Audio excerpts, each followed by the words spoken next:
Kan I høre mig? Så jeg er Verena, jeg er også på DOI. Jeg laver en Ph.D. i Australien og bor der mange år, og jeg er en ekspert på tropiske hav faktisk, og det tropiske område. Men alt med den fokus på den økologi og hvordan ting fungerer derude i naturen og i den marine område. For de sidste 8 år er jeg nu her i Danmark, og var mange gange langt i akademiske verden, og så 3 år siden så kommer jeg til DHI og prøver at fokusere på biodiversitetsværktøj. Jeg vil gerne tale om i dag. Jeg er i projekter med miljø og fokus på miljøovervågning, i store anlægsprojekter, og også innovationsprojekter, hvordan kan man øge biodiversiteten. Og der er ingen regler lige nu, hvordan kan vi gøre det. Det skal man bare prøve og tænke om, hvad kender vi og hvad er vores viden lige nu. Og så kan vi sammenlægge det og komme op med en ny plan. Men først og fremmest, hvorfor tænker vi om biodiversiteten? Jeg tror, vi har alle sammen i covid-tid, tror jeg, det er det største problem i hele verden. Men faktisk sker der mange ting derude. Det er en biodiversitetskrise, det sker derude. Og vi har lidt hørt fra Stig, vi har ødelagt vores hav, ikke bare i Danmark, men hele vejen rundt er vi lidt i tvivl, hvor lander vi i de næste år. Og det er klart, vi skal hjælpe og støtte vores hav, og vi skal lave nogle ting. Så hvordan kan vi gøre det? Hvilke faktorer kan man tænke om det påvirker biodiversiteten? Så hvordan kan vi forberede? Hvilken slags tanke skal vi have at planlægge ting? Og det er selvfølgelig det vigtigt, at vi skal lige prøve. Nej. Så det materiale, det er selvfølgelig meget vigtigt. Og det tanke er, man skal tilbage, hvor vi kommer fra. Vi har hørt fra den første. Vi har haft masser af sten, og det er fiskehul, og vi har bygget huse og laver alt muligt ting. Så skal vi måske bringe tilbage den samme sten. Men så har vi også nogle nye teknologier. De kan lave mange gode ting med beton. Så kan man lave meget coole design. De kan lave specielle hule for specielle arter. Vi vil gerne have tilbage, og det er et problem, vi har det ikke lige nu. Men så skal man også tænke, så hvor bor de? Hvor de er. Så placering er meget vigtig i forhold til strøm, og i forhold med, er de mere i læ? Er det de yngste, de har en lille hule? Er det de store, det mangler nok mad? Så det abiotiske miljø, alt det ikke liv, men det driver temperaturen og pH, og det er så mange ting, man skal tænke over, hvor er det en god placering. Og det har vi her nu, kommer vi i fase 2, så åbenbart er det en god placering. Jeg tror, det ser meget fint ud derude med den fase 1 stenrev, så vi er den rigtige placering at udvikle en super god projekt, det tror jeg jo. Og så er den design, den form, så kan man skabe nogle nicher. Og det hvor som biolog er det en super spændende ting, man kan lave der. Så form og arter, og her i midten er det en tropiske koralting, fordi jeg kan godt lide koralrev, og det er altid gode billeder. Men vi har også stenrev her på højre side, og så nogle beton, jeg taler om, projekter, det bare laver alt det sådan hule ting, så det er en speciel fokus på, at unge fisk kan have en hule og blive beskyttet og kan vokse op. Så kan man godt drive sådan en fokus. Vi kan have nogle arter, det kan godt lide den slags eller den slags. Og der er masser af ting, der sker i den universitetsverden at finde ud, hvilke fiskarter kan lide hvilken slags form. Så det er nogle ting, man kan gøre at invitere nogle arter. Og så det kan man tænke over, som Sanne sagde, hvad vil vi gerne udvikle derude? Hvad er fokus? Hvor vil vi gerne hen med det nye rev? Så det er værdigt at skabe en speciel niche, og ikke bare vi laver en stenrev, fordi vi vil gerne have vores natur tilbage. Det mangler så den tanke, vi har ikke den forhold til din natur. Bare have en ny sten der kan gøre noget, og kan lave en stor forskel. Men hvis du vil øge biodiversiteten og rigtig har en stor påvirkning på biodiversiteten, så skal man måske tænke lidt længere. Fordi man skal skabe nogle levesteder, og så skal man lave specielle hule, specielle former, så har vi en indbydelse til de arter, de mangler derude. Vi har ingen torsk tilbage, vi har ingen nogle andre arter, vi har tabt over det specielle ting. Og det kan vi. Vi har en god forståelse, hvad de kan lide, og hvordan vi kan invitere dem. Og så kan man dann kreere en refugium og reproduktionssted. Det er meget vigtigt at have en stor beskyttelse for vores lokale område, men så kan man også tænke, at vi er i en marine, en miljø, og det er alle sammen tilknyttet. Hvis vi lever en god sted her og en god stenrev her, så er det også en stor påvirkning på andre stenrev. Det er lidt længere væk, fordi alt er tilknyttet. Det marine område er meget dynamisk. Så skal man også tænke over, hvilken slags arter det ikke bor lige nu, det er lokalt, men vi har transient arter, det kommer forbi og bare fødre, så vi har marsvin, vi har sjæler. Så det er også en forberedning at have mere med. Og så samfundsmæssigt er det jo selvfølgelig tale om surf, men så kan man også have en snorkelsafari. Man skal lære folk, hvad er det derude, og så vil jeg også gerne beskytte, så kan man alle sammen gå ind i sådan et projekt og finde en vej, vi alle sammen er glade for, og vi alle sammen finde en ting, vi kan fik fra sådan et projekt. Så min arbejde er meget om, hvordan evaluerer man biodiversiteten. Lige nu er det sådan en havbund, det er bare sandt, man kan ikke se noget, der er ingen sten. Hvis vi nu etablerer sten, så kommer der nøgle ting og det nøgle arter. Hvis man etablerer det rigtige sten og har det huletank og alle ting, vi lige talt om, så kommer der måske en meget cool stenrev med masser af forskellige arter. Du kan godt se forskellige farver, forskellige former, du har stor fisk, fordi alt kommer ind, og der er fisk, det kommer forbi, og det kan godt se, der er en ny sted, hvor jeg kan fodre, det er en ny sted, hvor jeg kan have min æg, hvor jeg kan have min yngelse. Så det er en ting, man kan godt gøre. Men så kommer der nogle folk og siger, okay, så hvordan gør I det? Og hvordan kan I sige, at det er godt, bare fordi I kan have en god billede? Hvordan kan vi måske kvantificere? Hvordan kan vi kigge på naturen og have en nummer på det? Og så kommer vi på DOI, vi kan godt lide data, vi kan godt lide at kvantificere ting. Og så har vi lidt gentænkt, hvordan vi kigger på naturen. Jeg vil ikke rigtig, hvis det er biologer her, men normalt kigger vi på naturen meget med en taksonomi. Så hvem er der? Hvilken arter har vi? Og hvor mange har vi? Og det er en slags biodiversitet. Det folk normalt skriver om, hvis de laver en stenrev, så laver de sådan en, hvor mange arter har vi her, og hvor mange fra det, og laver nogle kvantificeringer, og det er det. Men det kigger ikke på, hvilken slags arter har vi, og hvad gør det her? Hvad er den rolle, det har? Hvad er den funktion, det har? Så har vi set, det var den sukkertang, der kommer derud, og der kommer et lille morsdyr på. Så det er ikke bare en sukkertang, det lever ilt, fordi det er en fotosyntese, og det er en alge. Det er også en ny habitat og en lille hule, hvor de morsdyr kan bo.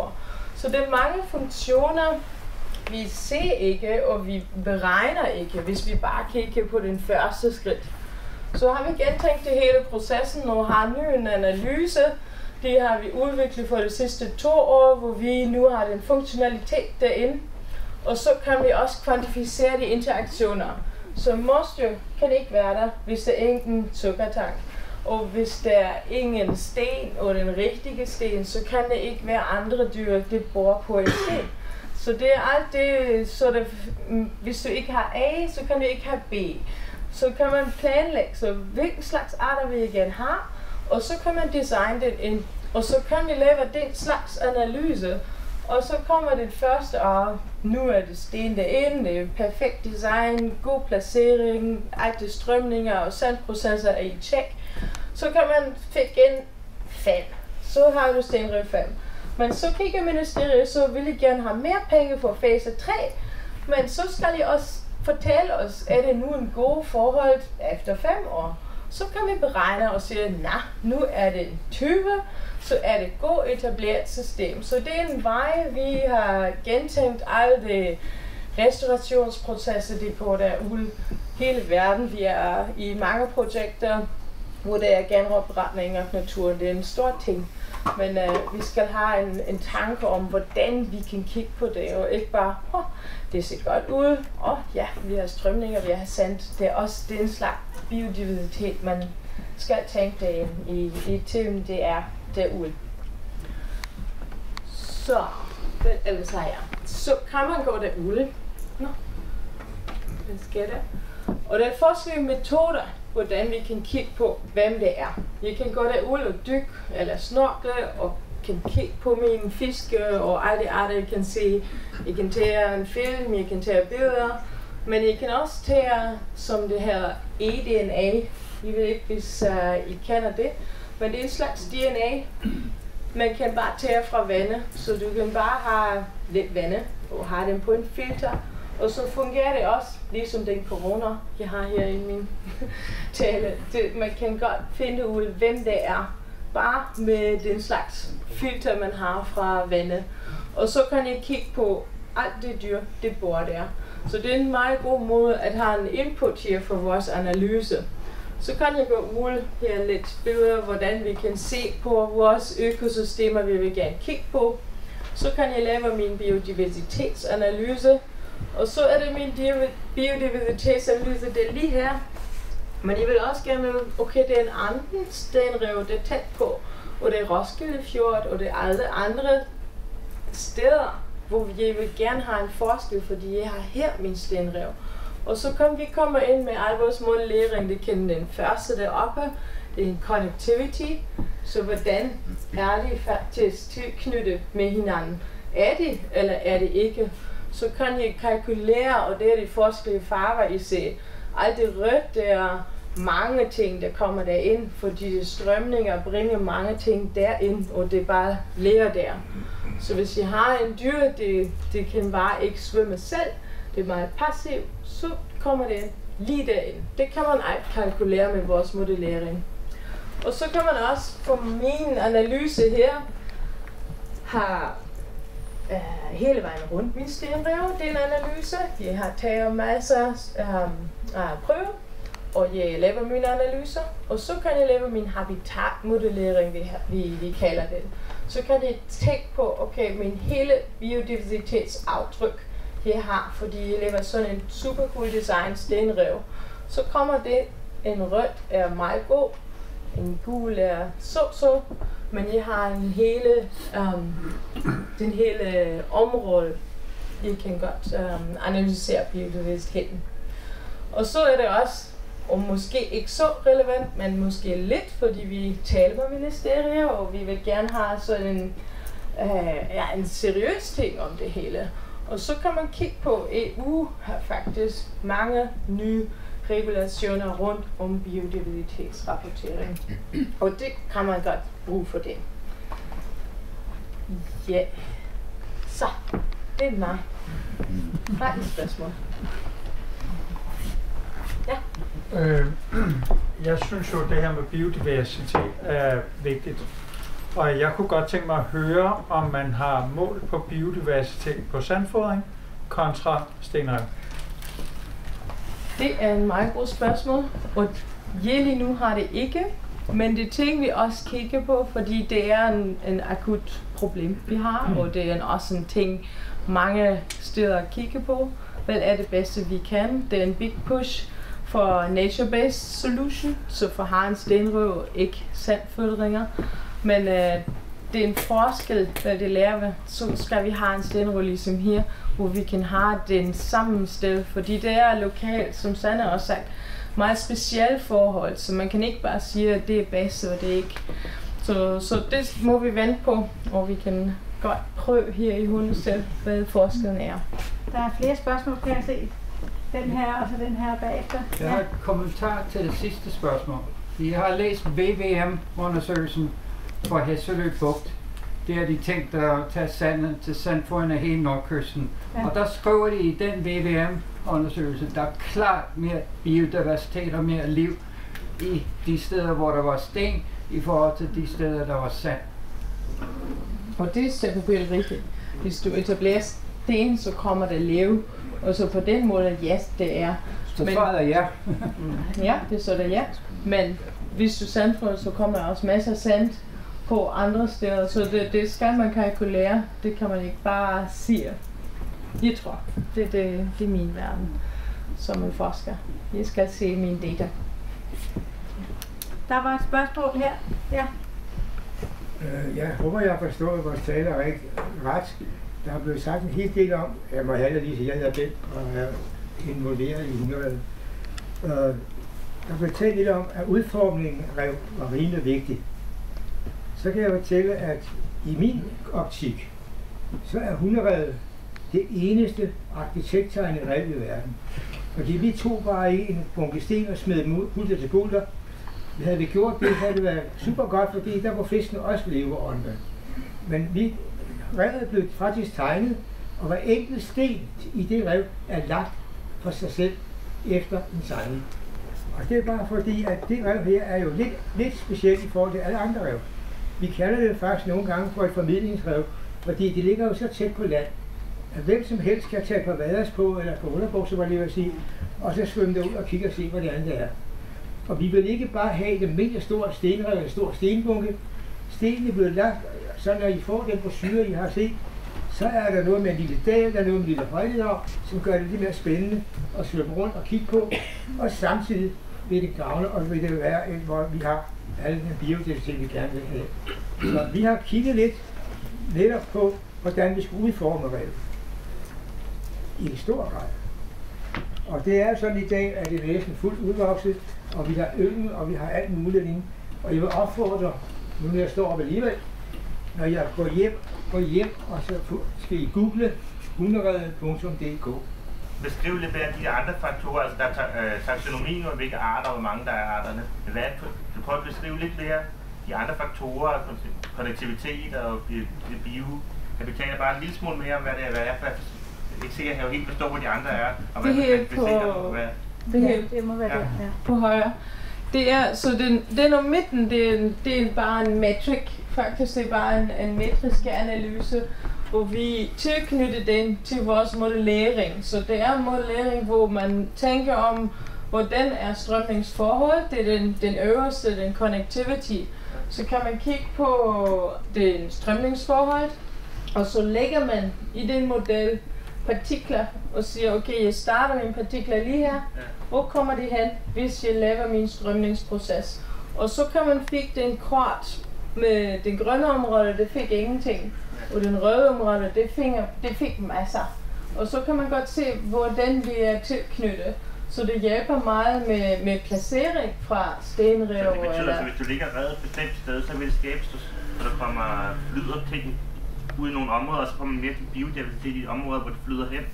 Ja, fordi bobler og ting, der flyder i vandsøjlen, det kommer så hen i områder, hvor det ikke normalt vil komme, og derfor får man øget biodiversitet. Ja, det er tredimensionelle modeller, så det har det hele vandsøjle derinde.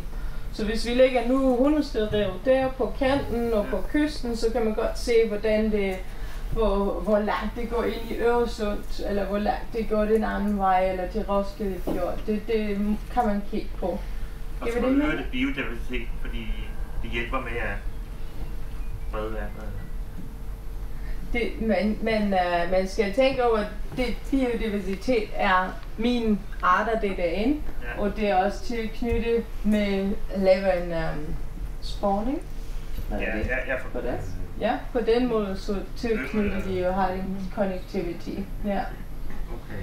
Findes der nogle af jeres forskningsresultater, hvor I kombinerer de her pyramideformer og kubelformede kunstige konstruktioner i rev i samspil med stenrev og huldannende rev, eller er de typisk for sig som sin egen type? Lige nu har vi ingen projekt som det, så har vi bare hver for sig. I forhold til nøglearter og hvordan de flytter ind og ud og spredes? Ja, så det er meningen, vi vil gerne etablere det, men lige nu er det bare hver for sig. Og så det nøgleprojekter, det har det også cool, jeg tror det er Limfjorden, så har det, og det er bare den fiskebørnehavn, det her, det, fordi det er bare en Fiskebørnehave, ikke? Ja, ja. Børnehave i havet. Ja. Ja. Godt, jeg tror, jeg vil tillade mig at afslutte. Nu har vi også holdt jer bænket her i næsten 2 stive timer. Og jeg håber, at I har fået noget ud af det. Det har jeg i hvert fald personligt. Vi arbejder jo i hunderevet med sådan, vi har ligesom 3 formål. Det er jo, vi vil gerne øge biodiversitet, vi vil gerne stabilisere kysten, og vi vil også gerne være noget for lokalområdet i form af turisme og oplevelse. Altså man kan tage ud og nyde naturen og se revet som snorkler eller som dykker. Og vores store håb er jo selvfølgelig, at det her store projekt med udvidelse af revet kan blive gennemført i løbet af de næste par år. Men lige nu, der ligger som sagt, pengene er bevilget, og spørgsmålet er, hvornår det bliver sat i værk, og det har vi ikke nogen melding på lige pt. Andet end vi er i dialog med ministeriet. Vi vender tilbage inden for 10 dage. Gør de det? Ja, det vil blive spændende. Og dermed også sagt, at hvis I er mere interesseret i hunderevet og interesseret i det arbejde, vi laver i foreningen, så er der hjemmesiden hundered.dk, som Bent, som også er med i foreningen, sagde.